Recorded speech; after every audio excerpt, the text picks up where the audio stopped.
information or get more reports and additional information, I go to the top here where it says Launch Realist. See that? Launch Realist at the very top. Okay? And it goes. Oh, Jesus Christ. Okay, so let's go up here. There's a thing here. Flash was blocked on this page. And we go manage.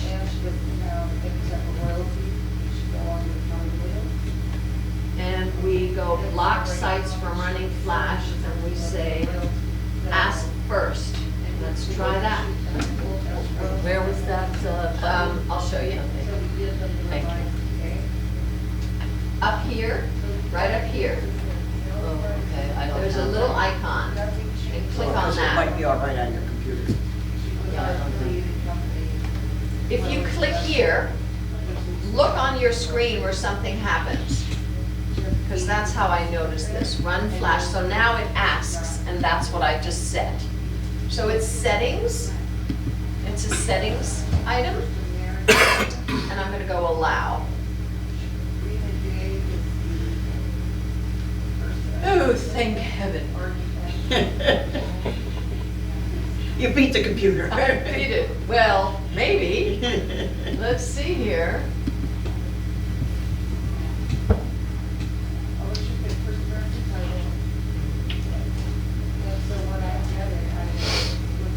I did. So, this is what Realist looks like when there is no property selected. And I am going to go, although it hasn't filled in completely, so it needs to fill in completely, because here's quick search, and I can now go here and put in an address. So I'm going to put in my home address. Put in your own home address.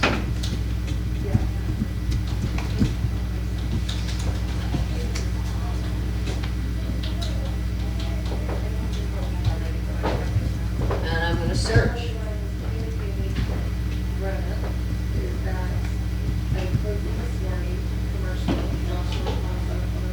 And look at that.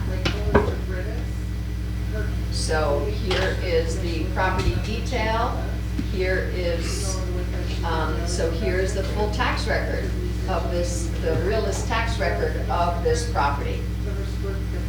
So I can find the stats, I can find the tax map number here, everything is here. All I did was put in the address. Okay? So that's how you would find, we don't need to go to a listing, we can now go to Realist now that we know to stop the blocking of our Flash player. You just have to make it, set it so that it asks for permission to play the Flash player. Yes? Can you please show me one more time just how you found the Realist? I think I missed it somehow. Realist, right here, under, there's two places. There's a link right here Okay. on the dashboard. Oh, okay. In Paragon, you go to Resources, Resources. and there's Realist down here. And if, obviously on each listing, the red dot with the three little white dots in it, that's the Realist button. Thank you. There's two red dots under each listing in Paragon. One has a T for tax, and the other one 3 dots. The T for tax is a very limited tax information. I recommend you go to Realist, the red button with the 3 white dots in it. Okay.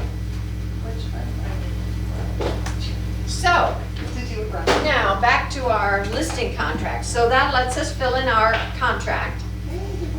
And then you'll notice we filled in the brokerage firm and the state license number and our phone number here in Kahului. And there's our address all filled in.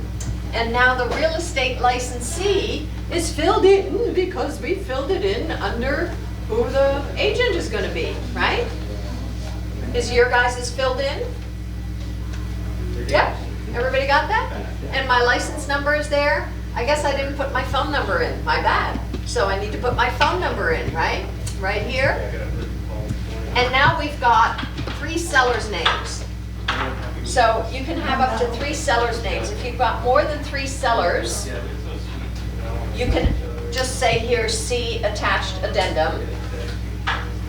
And you can add an addendum, Gesundheit, with all of the seller's names so that they're all signing on one piece of paper. Sometimes you can fit 2 sellers on one line, right, if you've got 4. Sometimes we kind of just make it work, right? But you've got the seller's name here, and you've got the authorized representative, and then the title. So what do you think who the authorized representative? Let's say you're going to list my house or my condo, and I'm the owner. So my name is going to go there, and my signature is going to go there. Now, if I had a trust, how would you know if I'm the authorized representative? See the trust document. See the trust documents. And who in a trust is the authorized representative?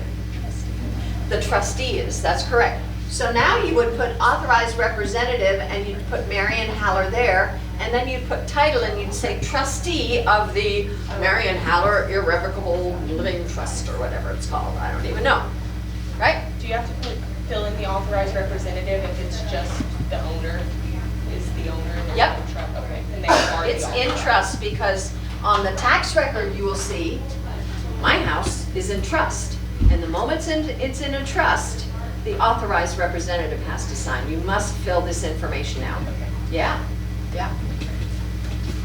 Not every owner makes themselves the makes themselves the trustee, believe it or not, right? So, yeah, so that's what that's about. So you don't need to say if it's the seller, if it's just me selling and I own it outright, not in trust or anything, you don't need to put my title or anything like that. I am the seller. You just put my name and have me sign there. Okay, so then we come to a big note. Prior to executing this exclusive right to sell listing contract, seller is obligated to provide brokerage firm with a list of prospects received from seller's former listing agent. Ooh. Everybody know what this is about? This is about something called procuring cause. And a seller's former listing agent has 10 days after the cancellation or ending or termination of a listing to get the seller a list of all the people who they showed the property to. And if someone from that list were to buy the property while you're now the agent, that old listing agent would get the commission, the entire commission. Right, stab me in the heart, right? So here's what I do. Nothing in all of our documents says what to do here, but the best thing to do is to address this up front. The moment I got that list, right, I would call the other agent and I'd say, "Hi John, my name's Marion Haller. I'm about to list 123 Main Street, and I know you were the prior listing agent, and I just wanted to confirm with you that I just got your showing list." "Oh, thanks. Okay, I appreciate that." Yeah, and the other reason I'm calling is I wanted to see if you'd be up for working together on this. So like if I got one of your buyers comes in within the first 30 days, it's yours. I get it, totally yours. But at 60 days, how about you pay me a referral fee? And at 90 days or more, how about we split it and I'll work it? Would you be up for that? And some people might go, I hate that seller, he hates me, that's fine with me. As a matter of fact, I don't even want it if it happens in the first 30 days. You can have it and pay me a referral fee. And I'll take 50% in the first 30 days. And you see where I'm going? Somebody else might say, "No, that seller fired me for no good reason, and I worked really hard. I had that listing for a year. So, no, I'm afraid I'm not willing to pay you anything." Will you pay me a referral fee after 60 days, even if it's just 20%? Yeah, I get where you're coming from. How about after 90 days? Well, after 90 days, I'd like 25%. Okay, I'll pay you 25% after 90 days. You fill out that referral form and you get that agent to sign it so that at least you know you've got that. Now, what are the chances of somebody coming back, right? Believe it or not, it happens. It does. It's especially likely of people who just saw the property recently. Not so likely somebody who saw it a long time ago, although that happens too, but more likely is somebody saw it 3 weeks ago and has been thinking about it, and go, you know, honey, that house keeps coming back to me, you know. I sold property that took me 2 months to sell. So showed them to it once, showed them to them twice, looked at everything else available, and finally they said, we want to go back to that one. After 2 months, they still circled back to remember it though, huh? the first listing I showed them, yeah. Because they just couldn't buy that first house, right? Even though it was perfect in their heads, Well, they it had to see wasn't. more. They needed to see that everything else was so much less perfect that this actually offered something that they hadn't, that I had seen Yeah. for them, but they weren't ready to see yet. Got it. So, yeah. So you just never know. So what I'm saying is if you ever get one of these lists, what's the harm of talking to the agent and making relations? And you can also, if you're in this process and you ask this seller right now, do you have a protection list from your prior agent? And they go, no. And you go, when did the listing end? Well, I don't know. Could you pull it out so we see? Oh, it just ended last Friday. Oh, we're still in this process. So in other words, that old listing agent has 10 days from the end of the listing to deliver this list to the seller. So you can say, okay, let's see what happens. No need to call them and ask. Let's just see if they even submit it. If it comes on the 11th day, the seller can say, sorry, I'm not honoring it. Okay? How often do you actually see that the previous listing agent gives a list? That's a really great question. And on the lower the price, the less likely you're going to see this because things are selling and people aren't firing their listing agent. The higher the price, the more likely you're going to see it. Also, when you show higher price listings, you're more likely to be asked for what's your buyer's name. And the first time you get that question, you're going to be put off. You're going to go, what do you want to know my buyer's name for? And they'll just tell you, it's just for my protection list. But even high price things, it's surprising how many agents don't do this.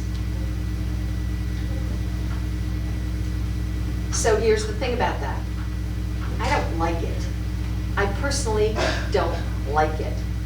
So if I keep a protection list, let's say I have $1 million listing and I've got a protection list going and my client were to fire me, I would go to the next agent and I'd say, I've submitted a protection list to the seller just to make you aware of that. All I want from you is a 25% referral. You've got it, it's yours. I don't want it, I've been let go. To me, it's like my arm is like sticking up from the grave, you know, still trying to. And to me, it's messy and whatnot. I don't want to take over this listing, right? So that's my personal preference, and every one of us can determine this for ourselves, how we choose to handle this. You can get a protection list and say to a seller, I'm sorry, I'm not willing to take this listing. Or I'm not willing to do any marketing or spend any time or money until 60 days have gone by. And the chances of somebody coming back from this list are virtually, you know, so minimal that it's not risky. Do you see where I'm going? When you are confronted with this, you do have options, you do have choices. You don't have to just, And how long is the protection for here, Elaine? it's 6 not, months? no, it's not a Hawaii thing, it's up to you. So it depends on what the contract says. So if that person comes back a year If later. it says 180 days, they've got a 6-month protection period. If the contract said a year, they've got a year's protection period. So it depends on what that old listing contract says. That seller is still obligated according to that old listing contract. So there's a chance that you could sell this place and not get any commission? That's correct. So that's why I'm saying, we're in business for ourselves. I don't work for free. So what are my chances of getting paid here? Am I willing to take that chance? Now, sometimes the listing is worth it because you're gonna get to do open houses and it's in a high traffic area and it gives you a good reputation and da-da-da-da-da-da, and you're gonna take your chances. Right? It's also a way into a neighborhood or whatever you want to say, right? You could immediately do a mailing and say, new listing, and you can get your name out there. In other words, there are additional benefits to than just getting paid for the sale. Yeah. So as long as so if you had the original listing and then you no longer have that listing, so as long as within that 10-day window, you notify the seller, then you're protected. That's correct. For however many months your listing In the agreement says. original contract. And real quick, just to be clear, I'm the young agent that takes this listing regardless, knows that I have this protection letter. I go into contract within that time frame. I'm still gonna do the entire escrow and I'm gonna hand that Absolutely commission not. over. Absolutely not. Okay. You don't do a thing. Gotcha. The moment that buyer arrives and that's a name on your list, you call that lister and you say, this is a name on the protection list, you need to call your other agent Gotcha. to complete this transaction. Thank you. Get out of the way. Now, you might not need to cancel the listing.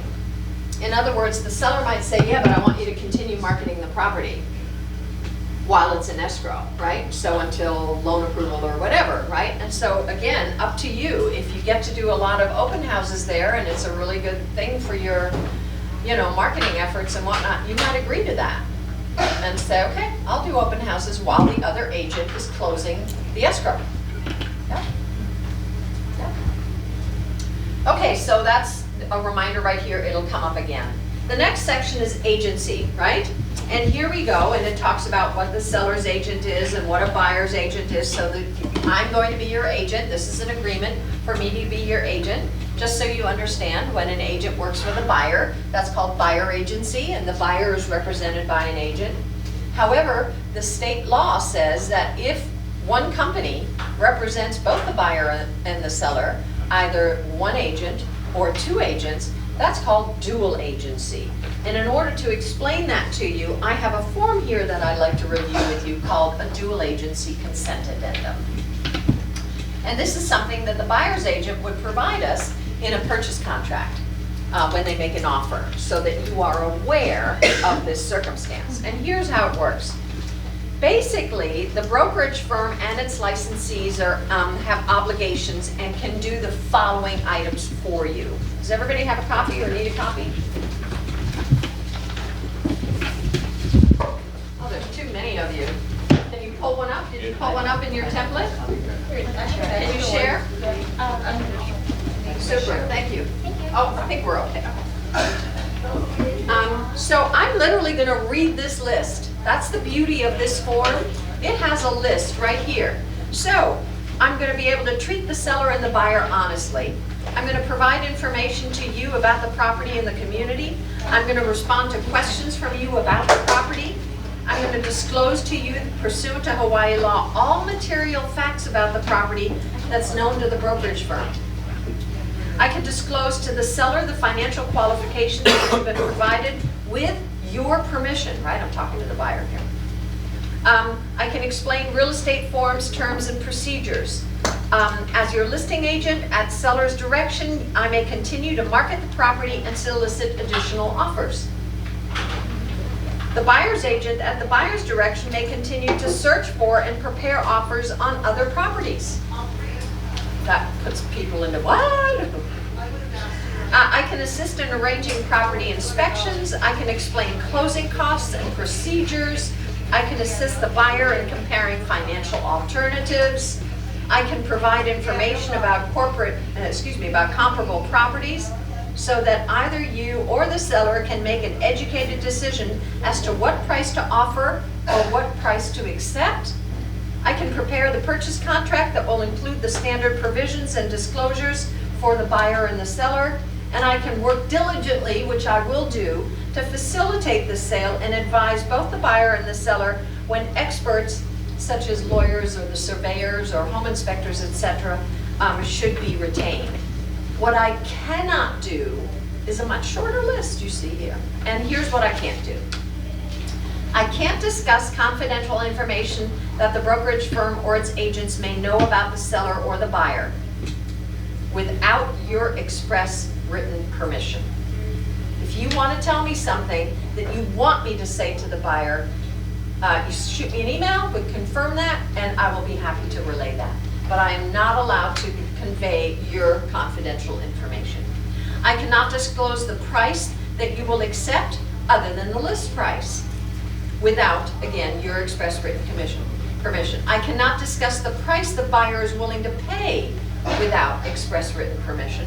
I cannot recommend or suggest a price that the buyer should offer or pay for the property, and I cannot recommend or suggest a price that you, seller, should accept or counter on the property. Now, that said, what I'm going to do is after we've signed this listing agreement, I'm going to have a mock offer meeting with you. So we're going to make an appointment for next week, and I'm going to present a mock offer to you.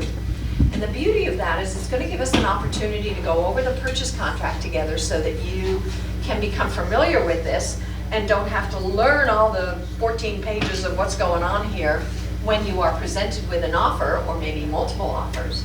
And it's going to give us an opportunity to talk about how to negotiate. So that in the event that you do have a Keller Williams agent representing a buyer bringing an offer, you and I will have talked about how would you strategically negotiate and counter. Okay? So I'll be happy to do that. And I can tell you, sellers love this. They're like so excited that I'm going to be Controlling the whole thing. well, and teaching them, that making them feel more comfortable, right? Because it's all about that comfort feeling, like that they know they're doing the right thing. Because some sellers say, well, I'm hiring you to do this for me. I don't feel comfortable with this. When they say that to me, I say, I can fully understand, and I'm happy to not do single agent, dual agency. I'm happy to always refer it out so that you know I don't even run the risk of talking to the buyer, because I represent you as the seller. However, I would advise that you don't want to eliminate 250 agents that work for Keller Williams as a potential for bringing you buyers. So I would recommend that you allow dual agency with another agent from Keller Williams, just not from me. And I can write that into the terms. Speak. So if you do represent in a dual agency both of the clients, can you still show the seller the CMA?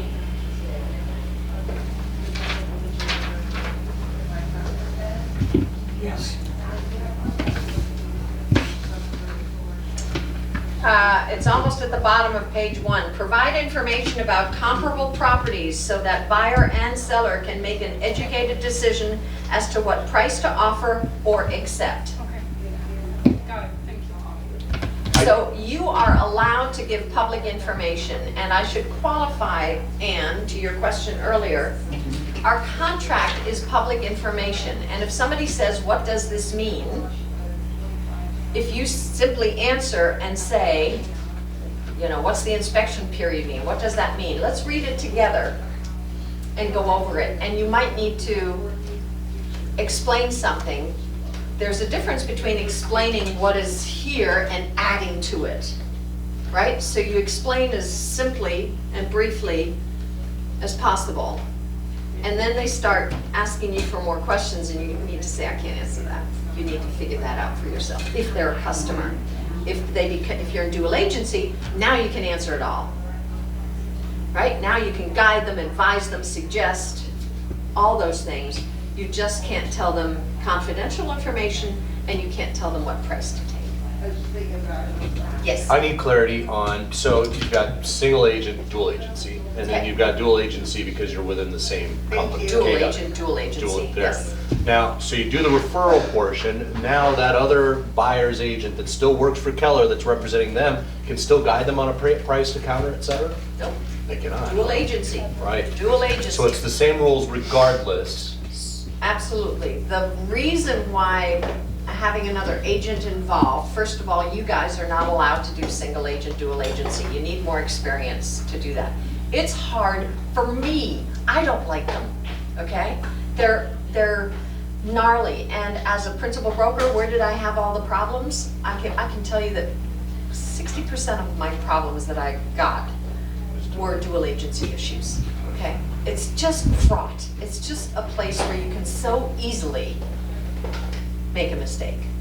So, and people now are suspicious. What, you represent? Well, I don't think you're really paying attention to me, or I think you're favoring that other person. I don't think I'm being represented properly. That's what comes up. So, we would always want you to refer it to somebody else and get a referral fee. And then when you've had some experience and done some deals, and done some dual agency with another agent and gotten that feel, then you can go and do single agent, dual agency. But I can tell you, the most experienced agents get in trouble with single agent, dual agency. Which is why 35 states in the country no longer do dual agency. That's significant. It's big, 35 states, and Hawaii goes, oh, we don't see anything wrong with it. Yeah, well, the reason is because everything that's wrong with it stays in the company. It never gets to the DCCA, right? It never gets to the Real Estate Commission because we solve them here. But I can tell you, every broker you talk to is going to tell you, ugh, yeah. Okay, enough of that. So you can see right here that it says seller agrees, right? We need to check the box. What happened to my signal? There we go. So here's a box right here, seller agrees or does not agree to dual agency. And if seller agrees, then a separate written dual agency consent addendum is required with the purchase contract. So I make seller sign it now. We've had this conversation, sign it now, right? And then I can actually let any Keller Williams agent know that we've already signed the dual agency consent addendum. I can send it to you signed. Or they're signed on separate forms. So I like to get this signed up front so that I have this thorough a conversation and move on, and I don't have to address it again. Okay. All right, next section is ownership, title, and authority. The seller warrants and certifies that the seller is the owner, that only those named above have title, that the seller has the authority to execute this listing contract and sell the property, and that seller is not a party to any other listing contract or commission agreement. Kind of important. Hello, are you subject to any other, have you signed any other listing agreements with anybody else, right? And then it talks about, at the top of the next page, the exclusive right to sell. Means that the seller shall list the property with the brokerage firm only, and that the brokerage firm is entitled to a commission if the property is sold by the brokerage firm or the seller. So right there. So one of the things you can do in zip forms is kind of cool. Watch this. So I might decide that this is worth highlighting. So I'm going to click on highlight, and I'm going to highlight this. Oh, cool. And then when I print it out and bring it to them, or if I send it to them electronically, I can point out some of the highlighted areas and say, I just want to be very clear that this is what this agreement says. Right? You can also, interestingly enough, and maybe we'll get there somewhere else. Yeah, I'll get there somewhere else. But this is a very cool thing that some people like to do. A downside is you're trying to take a seller through the whole document, and now by highlighting, they can focus only on the highlighted areas. But at least you got them focused on some stuff. So, and to me, it's a reminder to me to talk about it. All right. Then then it says, seller shall conduct all negotiations regarding the sale of the property only through the brokerage firm. That is so important to mention. People around here have lived on island for 35 years and they know everybody, and before you know it, they're off talking to a neighbor, and then they come back to you and say, oh yeah, I talked to that neighbor, and you go and show the property to the neighbor, and the neighbor says, yeah, you told me to take $1 million for it. And you go, yeah. Let me get back to you about that, right? You go to the client, you go, so you said you take $1 million. Oh, did I say that? You can't do that. Like, really, you just shot yourself in the foot. So now that's a wonderful opportunity for me to guide the client and say, don't do that, because he might have offered you 1-1, and you just left $100,000 on the table. because this property is worth 1.1, or whatever the story might be, right? So, do people go out and talk to neighbors and other people? And yep, they do. And especially people who are very schmoozy and know a lot of people. Before you know it, they're talking to your buyers and to the buyers or the buyer's agent. It comes up particularly for those agents who allow their sellers to do showings for them. When you do that, you are opening yourself up to the seller saying stuff, right? Now, our job, keep in mind, as realtors, the reason we exist is to be a buffer between these two parties, so that these parties, when they get mad and upset, that isn't relayed here unless it's of value to relay it, right?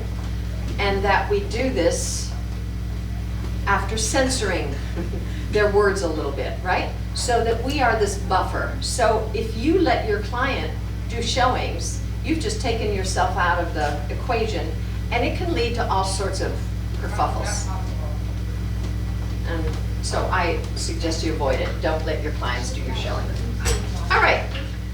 The next item, A4, is where we have to fill in this contract, and it says the listing period begins on a date and ends on a date.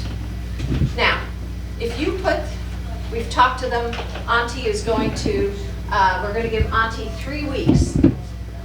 So now we're going to name a listing date 3 weeks from today. Okay? We're going to sign this listing agreement today, but we're going to name a list date 3 weeks from today. Does that give you the right to talk about this property? Do you have a pocket listing? No. Yeah? No, you do not. So if you want it to be a pocket listing, you would need to fill out an MLS waiver form and submit the waiver form to MLS and tell them, I have a listing agreement, we're staying off market for 3 weeks. The problem if you make the list date today and sign that waiver form, 3 weeks go by and you go to put the listing in, the list date is 3 weeks old now. And you don't want the list date to be 3 weeks old. So you want to make the list date as close as possible. Another way around that is get the listing re-signed. Just sign a new listing agreement with the accurate date on it. Or write an amendment to the, at this point it would be an amendment, right, not an addendum, because the thing is signed. Write an amendment and say we're changing the list date to the following date, yes. What's the longest length of time you can have for the waiver? Forever, for the entire term of the listing. Yeah. So like maybe if the seller's like, well, I don't want to list my home until I find the home I want to move into. Yeah. But they're still looking and we don't know